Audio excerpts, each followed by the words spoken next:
Righteousness is defined in the Word. And righteousness means to keep the commandments.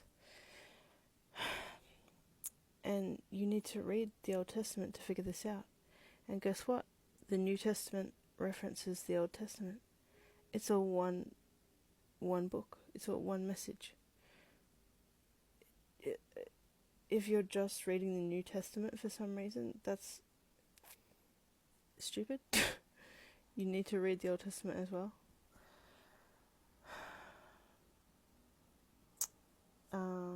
Anyway. So, Isaiah 51 verse 7 is talking about those that know righteousness are those in whose heart is God's law. That's like the message. I'm not doing it verbatim. Deuteronomy 6 verse 25 is saying, like, our righteousness is if we observe to do all these commandments. And we know that it's the 10 Commandments, not the old law, like the sacrificial law, the 613 rules, like this, you know, if you do this, then sacrifice this goat and burn the fat till the morning. And obviously we don't have to do that anymore. I mean, you probably couldn't in most places these days. So there was a law that was written, like a handwritten law, the ordinances. That's the sacrificial law, the 613 rules.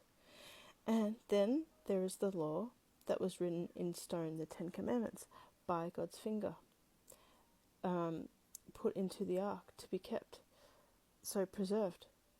The ordinances were left out, and that was what was nailed to the cross.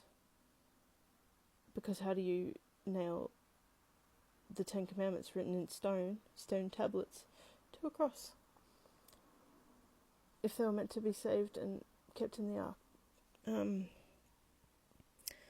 So yeah, it is finished in Deuteronomy 31 verse 26. It's talking about the sacrificial law, not the 10 Commandments. How do we know we need to keep the 10 Commandments? Well, this is in your New Testament, which hopefully once you read it, you'll be like, oh, okay, yep, let's start doing that. Because then you'll receive the spirit of truth to understand the word and its instruction properly. And see what's written to who, because yeah, it's just going to make a lot more sense. But sorry, I lost my train of thought when I was making that video, and that was last night. I had stuff come up and I had to stop making it, so I'm going to finish the video now.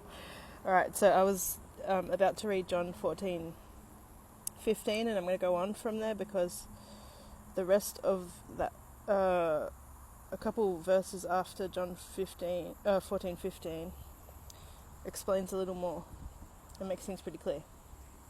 So I'm going to read from 15 to about 24. John 14:15. If you love me, keep my commandments. And I will pray the Father, and he shall give you another comforter, that he may abide with you forever, even the Spirit of truth, who the world cannot receive, because it sees him not, neither knows him. But you know him, for he dwells with you and shall be in you. I will not leave you comfortless, I will come to you. Yet a little while, and the world sees me no more. But you see me, because I live, you shall live also. At that day you shall know that I am in my Father, and you in me, and I in you. He that has my commandments and keeps them, he it is that loves me, and he that loves me shall be loved of my Father, and I will love him, and will manifest myself to him. Judas said to him, not Iscariot, Lord, how is it that you will manifest yourself to us, and not unto the world? Yeshua answered and said unto him, If a man loves me, he will keep my words, and my Father will love him, and we will come to him, and make our abode with him.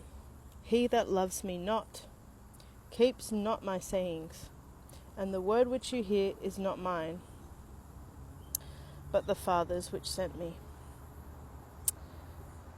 Alright. That's pretty clear, and that's right there in the New Testament, right in John. If you love me, keep my commandments. If you don't keep my commandments, you don't love me. I'm sorry, that's pretty black and white. Like, there's a lot of nuance in the word, but that one's very clear, so that you know for sure what you've got to do.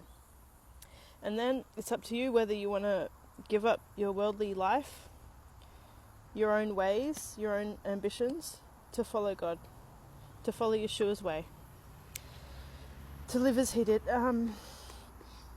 And that requires sacrifice, but the thing that helps me put it in perspective is, well, if I don't follow, I'm going to go into tribulation, and then I'm not going to be saved if I continue to ignore obedience. And think of the sacrifice that Yeshua made for us. He was crucified to pay for our sins, but it's not a free payment, like it's a free gift, but you have to obey. You can't just say you believe and think that's it.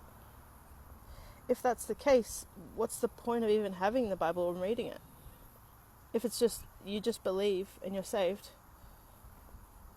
literally you wouldn't even have to read the Bible. So do you believe in the God of the Bible or your own separate God? Because the God of the Bible needs you to read his word and obey it.